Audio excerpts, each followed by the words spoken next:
आज की वीडियो बहुत इंपॉर्टेंट है क्योंकि आज की इस वीडियो में मैं आपको कुछ ऐसे फूड आइटम बताने वाली हूं जिसको अगर आप नियमित सेवन कर रही हैं तो आप प्लीज़ उसको अवॉइड करें, क्योंकि आपको नहीं पता होता है कि इसका असर कितना ज़्यादा आपकी बॉडी में पड़ेगा।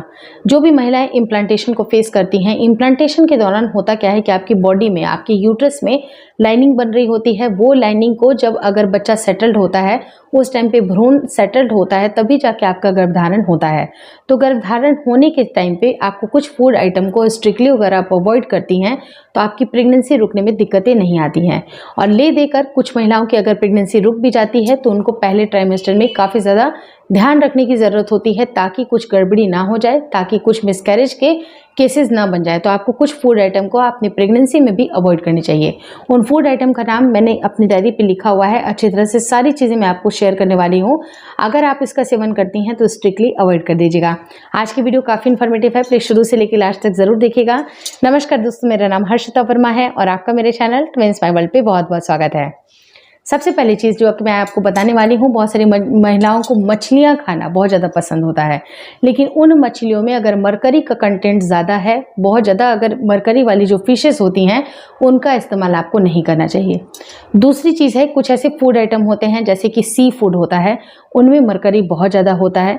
और कुछ कैंड होती हैं, कुछ ऐसे होते हैं कि जिनको काफ़ी दिन से रखा हुआ है, पैकेट बंद है, सी फूड अगर बंद है तो उनमें कुछ ऐसे केमिकल मिलाए जाते हैं ताकि उनकी शेल्फ लाइफ बढ़ जाए।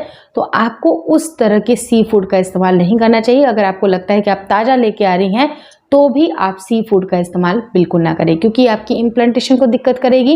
और अगर आपकी प्रेगनेंसी रुक गई है तो आपको तब भी ये मिसकैरेज का खतरा हो सकता है, क्योंकि आपको नहीं पता होता है कि मिसकैरेज का जो सबसे हाई जो मिसकैरेज का जो चांसेस होता है वो आपको 0 to 6 वीक के अंदर होता है, लेकिन 6 वीक to 13 वीक भी आपके मिसकैरेजेस के केसेस बनते हैं। मतलब उसके चांसेस कम हो जाते हैं, लेकिन स्टिल कुछ केसेस होते हैं। तो आपको कुछ फूड आइटम को बिल्कुल स्ट्रिक्टली अवॉइड करना चाहिए। और भी मैं और सारे पॉइंट्स मैं आपको बताऊंगी। थर्ड पॉइंट है कच्चे अंडे। अगर आप कच्चे अंडे लेती हैं, कच्चे अंडे में भी क्या होता है कि अगर उनको अच्छी तरह से नहीं पकाया गया या कई बार अंडर कुक रह जाते हैं, या बिल्कुल कुछ महिलाएं ऐसी होती हैं जो कि कच्चे अंडे का भी सेवन करती हैं, उसके अंदर भी काफ़ी ज़्यादा बैक्टीरियाज होते हैं। तो ये बैक्टीरियाज आपके शरीर में इतना नुकसान करेंगे जिसकी आप कल्पना भी नहीं कर सकते हैं। तो आपको ये सारी चीज़ें बिल्कुल मना करनी है। फोर्थ इंपॉर्टेंट चीज़ है कच्चे पपीते और पाइनएप्पल। यानी कि कच्चे पपीते या फिर पाइनएप्पल में कुछ ऐसे केमिकल होते हैं जो कि आपकी यूट्रस में कॉन्ट्रैक्शन क्रिएट करते हैं। जब यूट्रस में कॉन्ट्रैक्शन होगा, आपकी जो लाइनिंग जो बनी है अगर उनमें डिस्टर्बेंस आएगी तो कई बार क्या होता है कि गर्भ गिरने के आशंकाएं होती हैं। आपने सुना होगा कि जिनको पीरियड्स आना है, पीरियड्स को वो जब ले आते हैं, या फिर कई बार क्या होता है कि पीरियड जिनके नहीं आए हैं वो कच्चे कच्चे पपीते खाते हैं, पाइनएप्पल खाते हैं। तो उस तरह से वो क्या करते हैं कि वो यूट्रस के कॉन्ट्रैक्शन को इनिशिएट कर रहे होते हैं। तो जब अगर आपको इम्प्लांटेशन है, आपका इम्प्लांटेशन का फेज चल रहा है या फिर आपकी प्रेगनेंसी रुकी हुई है, तो उस टाइम पे ये दोनों फूड आइटम आपको स्ट्रिक्टली अवॉइड करने चाहिए। फिफ्थ इंपॉर्टेंट चीज़ है कि आपको ड्रम स्टिक का सेवन नहीं करना चाहिए। कुछ लोग ऐसे होते हैं जो कि सांभर वगैरह में ड्रम स्टिक खाते हैं, उनमें रेसिपीज़ में बनती है, और कई बार बहुत सारी महिलाएं ड्रम स्टिक की सब्जियां वगैरह खाती हैं। तो इससे भी बॉडी में काफ़ी ज़्यादा हीट उत्पन्न होती है, बहुत ज़्यादा गर्म होती है। इसका सेवन आपको नहीं करना चाहिए। सिक्स्थ पॉइंट होती है कि आपको स्प्राउट से भी बचना चाहिए। तो आप बोलिएगा कि स्प्राउट से कैसे बचे, नॉर्मली अच्छा होता है, प्रोटीन का स्रोत होता है, लेकिन आपको नहीं पता होता है कि इसके अंदर कितने ज़्यादा बैक्टीरियाज पनपते हैं। तो अगर आपको खाना है तो आप इसको स्टीम कर लें, थोड़ा सा फ्राई कर लें, वो बेटर है। लेकिन अगर आप इसको कच्चा खाते हैं तो ये आपके लिए नुकसानदायक हो सकता है। लेकिन स्प्राउट्स का मतलब ये नहीं है कि मैं चने और मूंग की बात कर रही हूँ।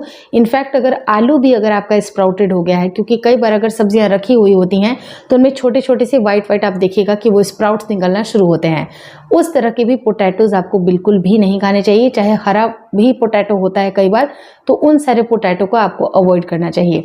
उससे भी कई बार मिसकैरेज डिस्टर्ब होती है।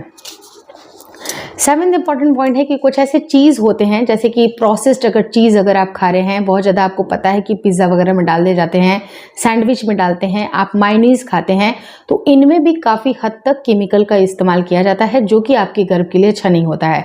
तो जितनी भी प्रोसेस्ड वाली जो चीज़ें होती हैं उनको आप स्ट्रिक्टली अवॉइड करें। 8th इम्पॉर्टेंट चीज़ है कि आप एलोवेरा का जूस अगर पीती हैं, अगर आपको एलोवेरा पीना या फिर आपका रेगुलर एक हैबिट बना हुआ है, जो कि हेल्थ बेनिफिट में बहुत सारे लोग एलोवेरा के जूसेस पीते हैं या फिर एलोवेरा के जेल का किसी न किसी तरह से इस्तेमाल करते हैं। शरीर में लगाने की बात नहीं कर रही हूँ, मैं खाने की बात कर रही हूँ। तो अगर आप एलोवेरा जूस का या इस तरह की जो जेली होती है उसका अगर आप इस्तेमाल कर रही हैं, कंज्यूम कर रही हैं, तो ये भी आपकी इम्प्लांटेशन को डिस्टर्ब करेगी। आपकी प्रेगनेंसी के लिए एलोवेरा बिल्कुल भी सही नहीं होता है। अब रही बात कि कुछ लोगों की आदतें होती हैं कि कॉफ़ी बहुत ज़्यादा पीते हैं, जो 10th इम्पॉर्टेंट पॉइंट है कि कॉफ़ी और चाय उनसे बिल्कुल भी नहीं छूटती है।